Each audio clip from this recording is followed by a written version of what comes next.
Salut à tous la team OL, Thomas M. Show pour OL Fan TV, très heureux de vous retrouver pour une nouvelle vidéo débrief du match d'hier. Si vous êtes supporter lyonnais aujourd'hui, vous êtes sûrement effondré par ce qu'il se passe sur le terrain, par finalement cette série noire qu'on vit depuis le début de saison où on bat des tristes records. Et franchement, moi j'étais vraiment persuadé, je suis désolé ceux qui ont parié à cause de moi, si je puis dire, une victoire de l'Olympique Lyonnais contre Benfica, ça aurait pu se réaliser. C'est vrai, quand on a égalisé, j'y ai cru très fort et je pense que vous y avez cru. Et puis, il y a des choses qu'on ne maîtrise pas, surtout qu'on ne maîtrise pas grand-chose dans le jeu déjà. Mais on peut aujourd'hui dire que rien ne va dans le bon sens. Et c'est là où ça devient très très grave, les gones, où la crise est très profonde, c'est que pour l'instant, eh bien, il n'y a aucun résultat positif pour notre équipe. Tous les signaux sont au négatif. On a changé d'entraîneur. On essaye de faire des nouvelles compos. On essaye de tester des nouvelles choses, mais visiblement, rien ne marche. Et puis encore, quand le sort s'acharne contre nous, j'en reparlerai après avec cette erreur d'Anto Lopez, eh bien, vous voyez, vous vous retrouvez encore une fois à douter, et c'est même plus du doute là, hein. C'est un manque terrible de confiance.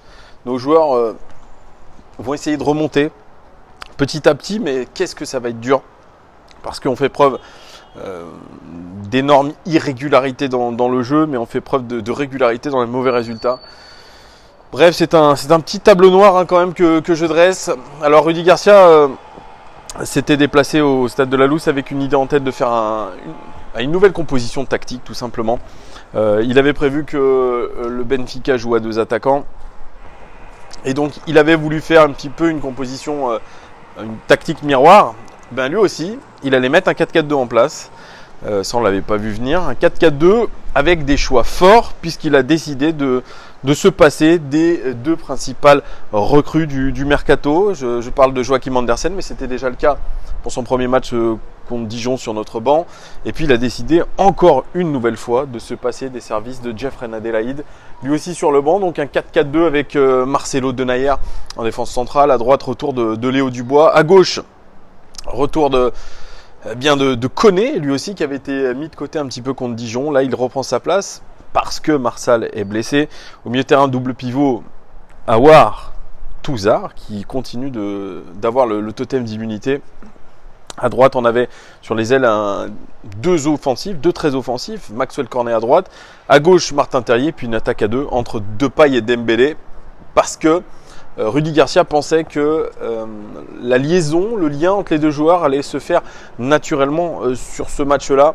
Eh bien, ça n'a pas du tout été le cas, les gones, puisque on s'est vite rendu compte que ce 4-4-2, où on voulait absolument protéger les ailes, c'était ce qu'avait prévu Rudy Garcia. Parce que je vous l'avais dit moi dans ma présentation du Benfica aime beaucoup jouer sur les ailes.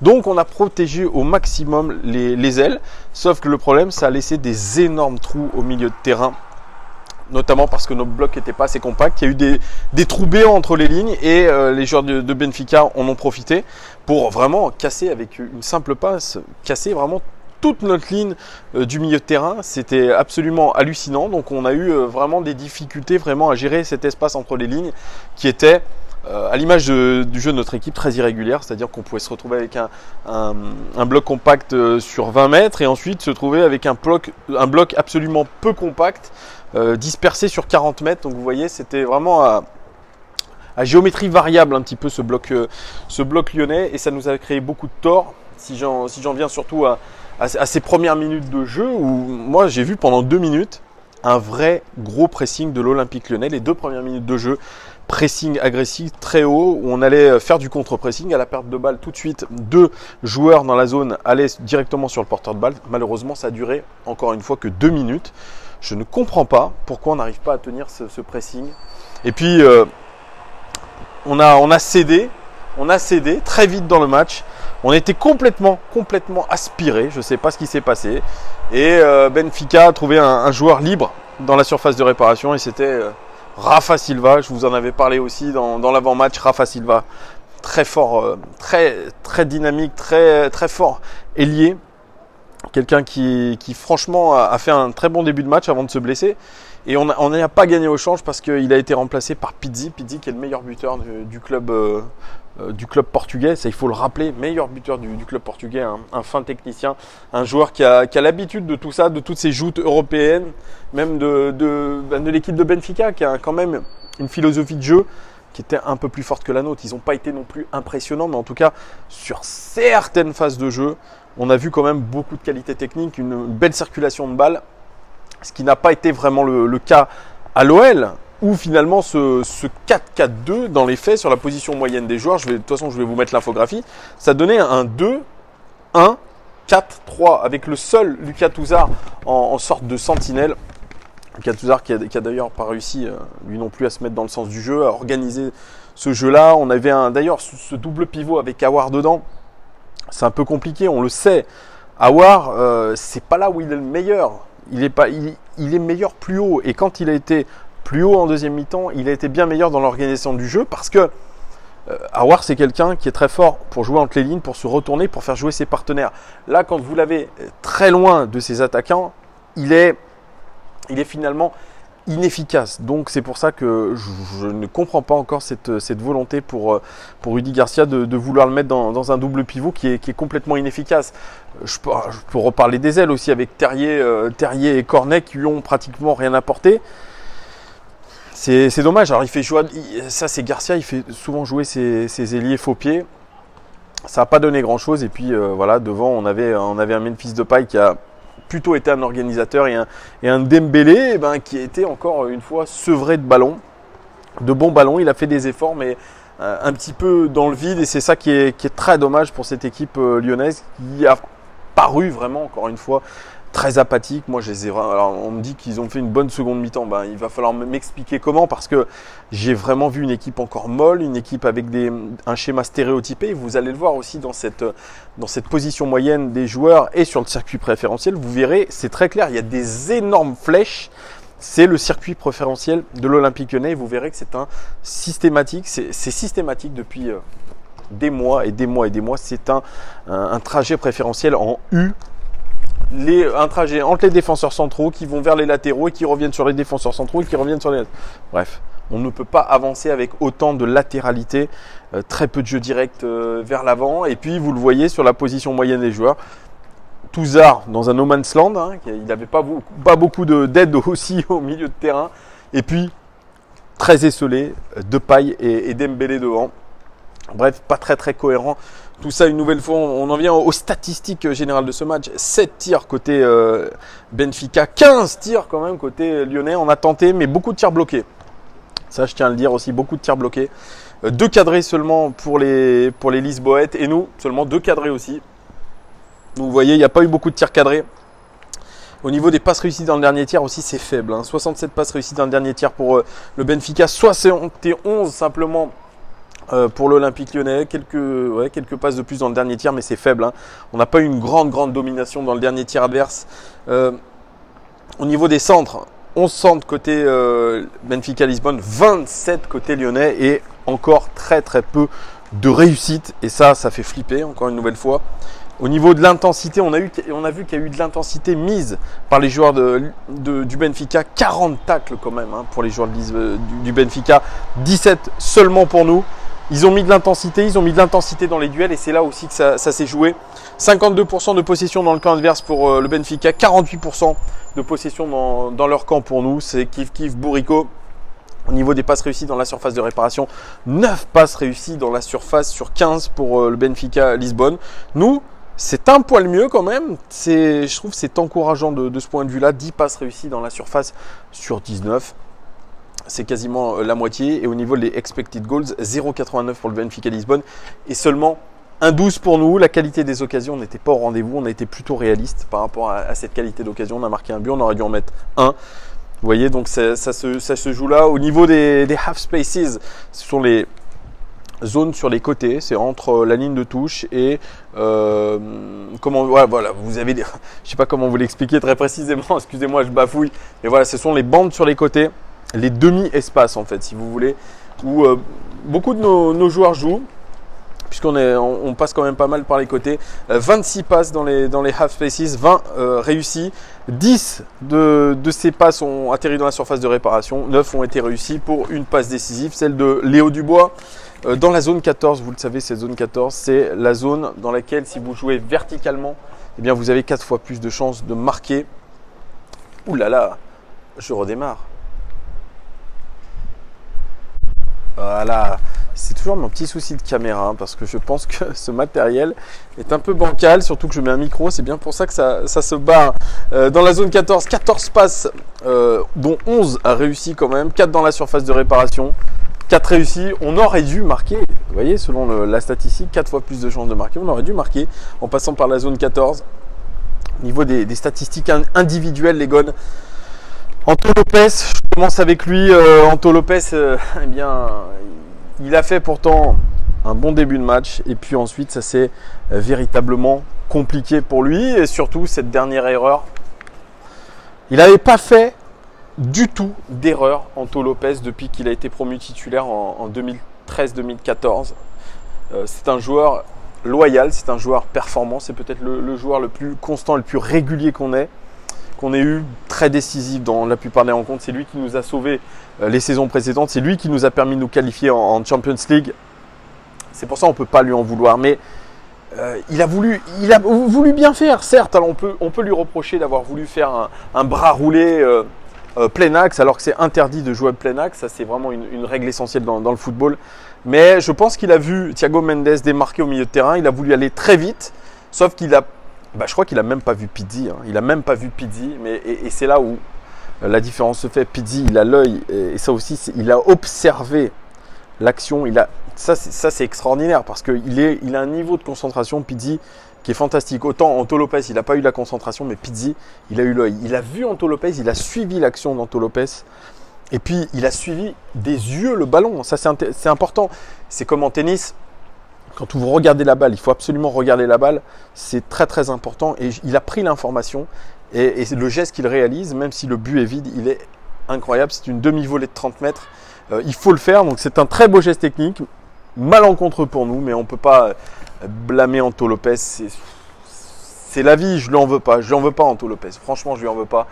Pour tout ce qu'il nous a apporté. C'est comme ça. Lui aussi, ça pouvait lui arriver dans cette période-là. Il avait aussi le capitana. Donc ça, c'est...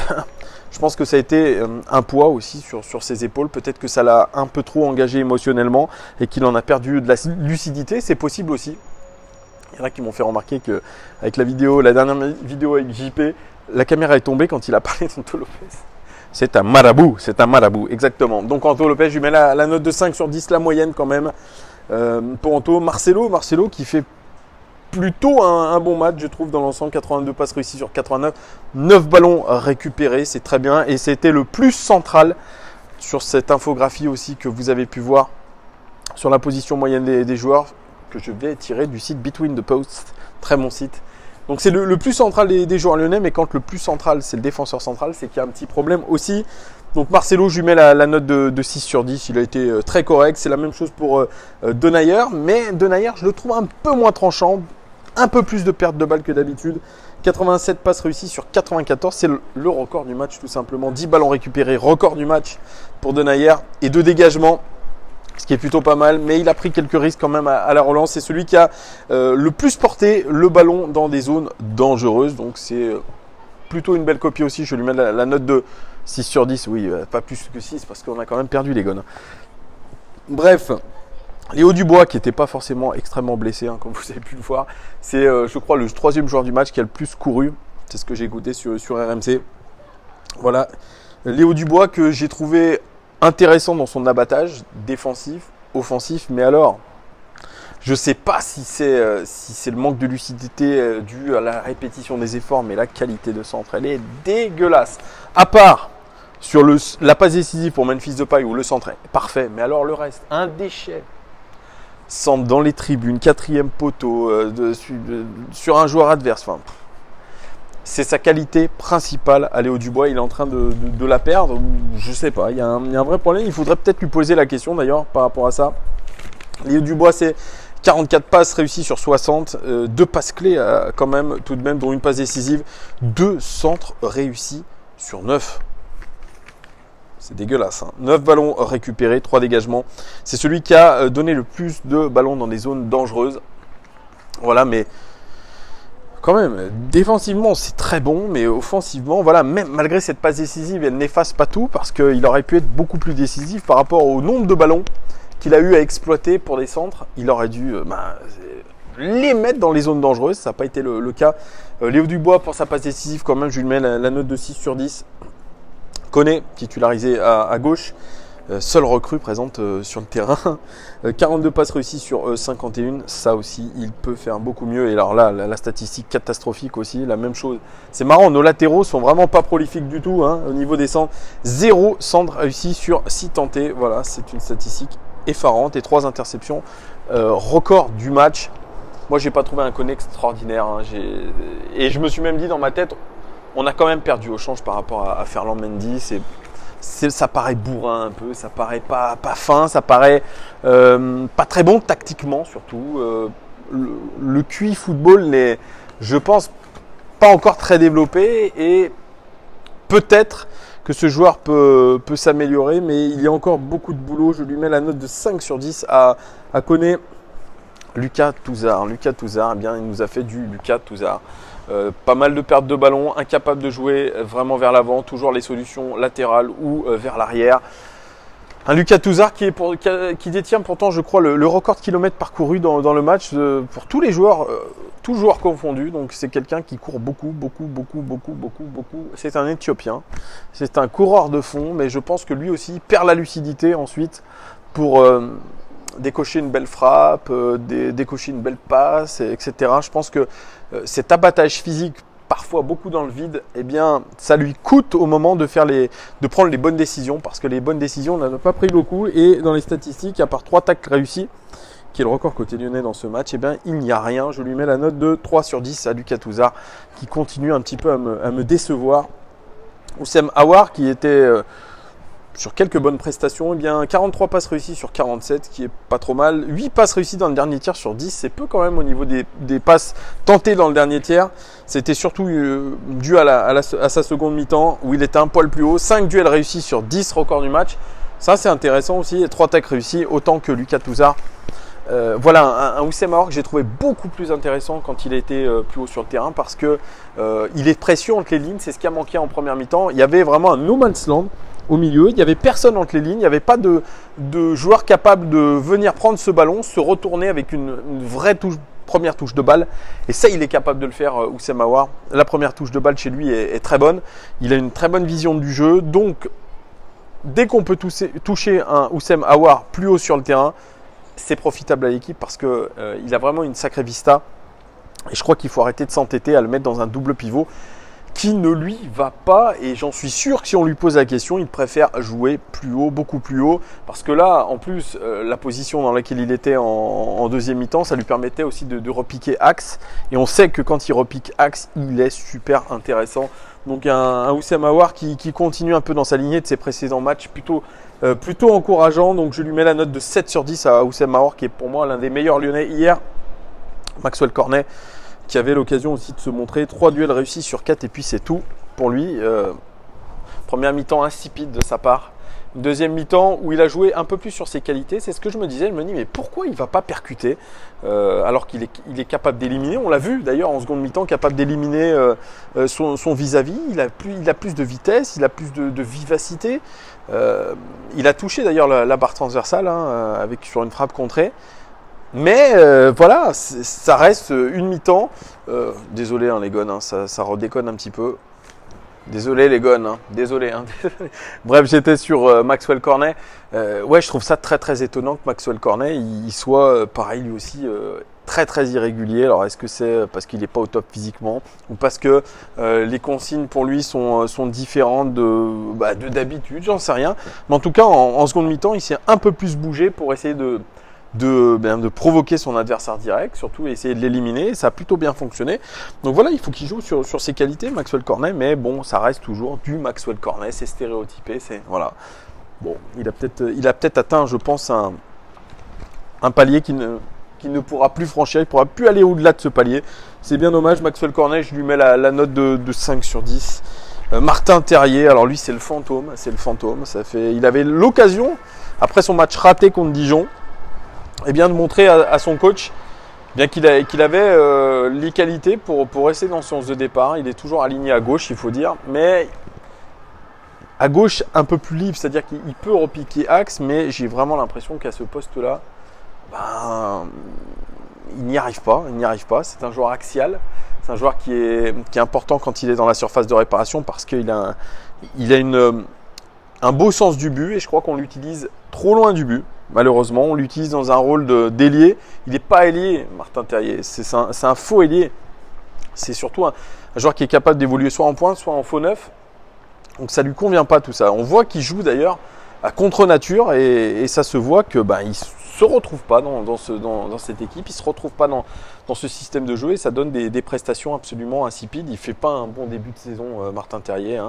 Depuis, je le répète, depuis qu'il a eu ces fameux oreillons, là, le virus des oreillons, il est méconnaissable, comme si il manquait quelque chose. Et je pense que dans la gamberge, ça commence à être un peu compliqué, surtout que le prochain match, il risque d'être sur le banc de touche, parce que 2 fois Rudy Garcia lui donne sa chance et il n'est pas capable de la saisir, donc je lui mets la note de 2 sur 10 à Martin Terrier, absolument transparent. Memphis Depay, il fait quand même un bon match, 4 passes clés, record du match, 4 passes clés, un but et un très beau but aussi, un renard des surfaces, 16 passes réussies dans le dernier tiers sur 19, record du match, 4 centres réussis sur 6. Ça, c'est déjà un peu mieux. Record du match, 3 duels réussis sur 4. C'est celui qui a créé le plus d'occasions dans le jeu. Memphis Depay, il est précieux. Il a couru pas mal de kilomètres. Je crois c'est le deuxième joueur à avoir parcouru le plus de kilomètres dans ce match. Donc il s'est donné. Il s'est dépensé en première mi-temps. Il était un peu comme tout le monde, un peu dans la nasse. Mais c'est un joueur qui est quand même assez intéressant parce qu'il a quand même cette vision du jeu très, très intéressante. Il a ce sens du but aussi.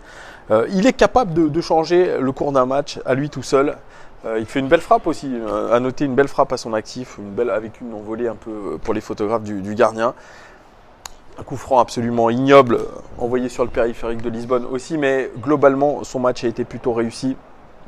Il a pris ses responsabilités, Memphis Depay, et en Ligue des Champions, mine de rien, il est quand même pas mal décisif. Donc je l'ai trouvé très intéressant sur ce match-là, l'un des rares. Je lui mets la note de 8 sur 10 à Memphis Depay parce que franchement... c'est très encourageant. Il avait une toute petite blessure.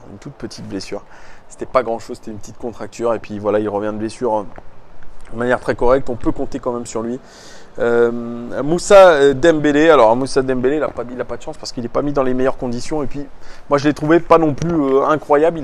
Parce que si on lui donne pas le ballon, c'est un joueur de surface. Il va pas venir au cœur du jeu. Il va pas vouloir créer des choses avec ses coéquipiers. Il est un peu tout seul dans son coin.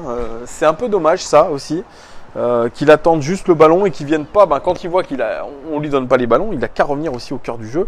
Ça, il l'a que très peu fait. Il le faisait souvent quand il était au Celtic Glasgow. Là, c'est moins le cas. Alors, il aurait pu bénéficier d'un penalty parce que le tacle de Ferro est absolument ignoble dans la surface de réparation. Bon, je ne sais pas pourquoi on n'a pas sifflé penalty, mais voilà. Mais quand j'ai les paroles de Bernard Lacombe qui me résonnent dans la tête quand il disait en interview que s'il était un défenseur, il n'aimerait pas avoir un gabarit comme Moussa, parce que Moussa, c'était une armoire à glace, c'est quelqu'un qui pèse sur les défenses, qui vous lâche pas d'une semelle pendant le match. On est très très loin des propos de Bernard Lacombe après le match contre Angers. Voilà, je ne sais pas s'il reviendrait sur ces paroles, mais on a un Moussa Dembélé qui est clairement en perte de vitesse depuis qu'il a été mis sur le banc par Silvinho. Voilà, un Dembélé moi que je trouve insipide aussi, et je lui mets la note de 3 sur 10 à Moussa Dembélé. Voilà, et puis bon, je vais pas parler je vais parler de la rentrée de Bertrand Traoré qui est absolument ignoble. Voilà, les mots me manquent pour cette rentrée. Ça fait depuis le début de la saison qu'il est nonchalant. Alors moi j'ai voulu voir ce que disait son ancien coach à l'Ajax quand il était du côté de l'Ajax. Donc j'ai tapé sur Google tout simplement Ajax, Bertrand Traoré et Peter Bosz qui était son ancien entraîneur. Et je suis tombé sur une déclaration 3 novembre 2016 de Peter Bosz qui dit « Rien ne va avec l'attitude de Traoré. Sa forme n'est pas assez bonne pour le moment car je sais que Bertrand peut faire beaucoup mieux. Je pense qu'après le dernier match international, il y a environ 3 semaines, il n'a plus atteint son niveau normal et cela doit revenir dès que possible. il a rajouté aussi que Traoré, c'était pas quelqu'un de facile à vivre. Quand il est en réussite, c'est incroyable. Quand il est en échec, il semble très laxiste et peu attentif. Mais je le connais depuis longtemps et on doit le prendre comme il est. Regardez ce qu'il fait en compétition. Ce que je vous dis est très objectif. Vous, en tant que journaliste, vous percevez des choses subjectives. Je comprends, mais je ne suis pas d'accord avec vous. J'ai envie de dire que 3 ans plus tard, c'est absolument la même merde, voire pire. C'est un joueur aujourd'hui qui est dans le laxisme le plus total. Il n'a pas envie de se faire mal. Il est dans un gros confort. Et je pense que le faire entrer en jeu, c'est le pénaliser, c'est nous pénaliser. Eh bien, moi je serai à la place de Rudy Garcia. Je vois que ça fait 2 matchs que je le fais rentrer et qu'il est absolument indigent, qu'il est à gerber tout simplement au niveau de son envie. Eh bien, moi je le laisse sur le banc, je ne le convoque même pas dans le groupe. Mais je rigole pas, je ne le convoque même pas dans le groupe. Et je le remplace potentiellement par un jeune comme Ryan Cherki. Voilà. Rien que pour lui faire les pieds. Parce qu'à une certaine époque, rappelez-vous, on envoyait tous ceux qui montraient un mauvais état d'esprit, on les envoyait en CFA. Là, c'est plus le cas, je sais pas, on les maintient systématiquement dans le groupe. Eh bien non, T'as pas envie de jouer, t'as pas envie de te faire mal, t'es dans ton monde, t'es dans ton hygiène de vie de merde. Eh ben, on va te laisser dans ton hygiène de vie de merde, dans tes soirées, dans tes fêtes, parce que je pense que il est hors de forme en vrai. Bertrand Traoré, parce que quand il retourne au pays jouer avec sa sélection, ça doit être aussi la fête. Et ça, vous le regarderez. Franchement, c'est pas des paroles en l'air que je vous donne. Chaque retour de trêve internationale, c'est la même merde avec Traoré. Il est tout le temps fatigué, etc. Bon. Bah écoutons, moi je le laisserai en CFA, je le laisserai ruminer un petit peu. Et puis voilà, t'as pas envie de te faire mal, c'est tout. T'as laissé passer ta chance et c'est tout. Là, ça veut dire qu'il faut arrêter. Voilà, bon, au bout d'un moment, ces gens-là, il faut les sanctionner. C'est comme le cas de Jeffrey Nadalay qui fut une rentrée moyenne, mais systématiquement depuis quelques matchs, donc ça fait Silvinho plus Rudy Garcia, il n'est pas titulaire. Jeffrey Nadalay, je pense que son comportement aussi doit être nonchalant à l'entraînement. Il y a quelque chose. Ça se passe à l'entraînement puisque il l'a dit, la composition d'équipe, Rudy Garcia, elle était au mérite. Donc, il ne mérite pas d'être dans le 11 titulaire. On revient à l'époque Angers où, avant que Stéphane Moulin trouve la bonne formule, eh bien, voilà, on avait un joueur qui n'avait pas envie de se faire mal, qui était nonchalant, qui ne savait pas où se situer sur le terrain, quel était son poste préférentiel. Mais voilà, alors il est quoi ? Il est milieu relayeur, il est ailier. Franchement, à 21 ans, 22 ans, vous savez où vous êtes le meilleur quand même. Bref, un petit peu aussi un coup de gueule contre Jeffrey Nadalay qui, je pense que c'est pas innocent de le mettre sur le banc de touche et que lui aussi, il va falloir qu'il se bouge. Même comme Andersen. Andersen, lui, je pense qu'il paye ses déclarations en sélection danoise qui dit en Italie, on était mieux organisé, l'équipe avait clairement un meilleur plan de jeu. Bref, voilà. Donc lui aussi, il n'a pas été bon en début de saison, mais il dit que l'équipe est mal organisée. Donc lui aussi, il mange le banc, ce qui est dommage, mais voilà, c'est comme ça. Moi, franchement, j'aimerais bien voir un jour dans cette équipe un milieu de terrain composé de Thiago Mendes, Aouar et Jeffrey Nadalay. Je pense que ce serait le meilleur terrain qu'on puisse imaginer.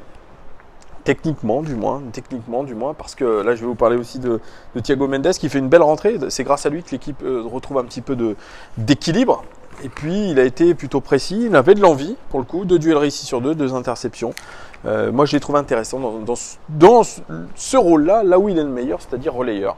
Donc oui, je milite pour un milieu de terrain Aouar, Reine Adélaïde, Mendes. Voilà, c'est tout simple. On essaye de ces combinaisons-là. Ni Silvinho, ni Rudy Garcia ne l'ont tenté, ce qui est très très bizarre. Donc voilà, les gars, vous voyez, je suis pas très souriant, je suis déçu, je suis dans la nasse, comme cette équipe qui nous apporte que très peu de satisfaction. Une équipe qui joue une mi-temps sur 2. Alors Rudy Garcia s'en étonnait, mais ça date pas d'aujourd'hui. Ça date de l'époque Genesio, je sais pas d'où ça vient. Tous les coachs ont eu affaire depuis 3 ans à une équipe qui a envie de jouer une mi-temps sur 2, souvent la deuxième, une espèce de réaction. On a besoin de se faire taper sur les fesses pour réagir. Moi, je sais pas, mais ça a duré 2 minutes le pressing en première mi-temps. C'est quand même incroyable, mais je sais pas. Enfin, il y a des choses qui sont lunaires et qui sont inexplicables et que je pense personne ne peut expliquer. Vous avez beau changer votre composition, et c'est toujours la même merde. À croire que vraiment les joueurs sont fautifs, mais donc voilà, j'ai du mal à voir la suite, les gars, très, très concrètement, parce que déjà le groupe de Ligue des Champions maintenant il est relancé. On accueille le Benfica dans 15 jours. Le match contre Metz, ben, bien sûr, vous aurez un avant-match. Alors, je ne vais plus me risquer à des pronostics. Maintenant, j'ai perdu le mojo. Mais je ne vois pas ce qui pourrait se passer contre Metz. Imprévisible. Quelle composition d'équipe mettre, quelle tactique, quel homme. Il va falloir soigner les têtes, soigner les corps. Voilà les gons, ce que je pouvais vous dire sur ce match. J'ai été très très long. Je suis désolé. Pour ceux qui n'ont pas pu me regarder jusqu'au bout, c'est pas grave. Mais voilà, dites-moi vous en commentaire ce que vous avez pensé de ce match. Lâchez-vous, dites-moi tout. Hein. Qui vous a déçu, qu'est-ce que vous pensez des choix de Garcia, qu'est-ce que vous pensez du jeu. Dites-moi tout. La bourde de Lopez, est-ce que vous l'excusez ou non? Voilà, dites-moi tout en commentaire. Merci en tout cas de votre fidélité. Merci de vos likes, vos abonnements, vos partages. C'est très très chouette. On reste connecté. Allez l'OL quand même. Et puis à très très vite pour l'avant-match du match contre le FC Metz les gones. Et c'est très vite, c'est samedi. Ciao, ciao, ciao, ciao.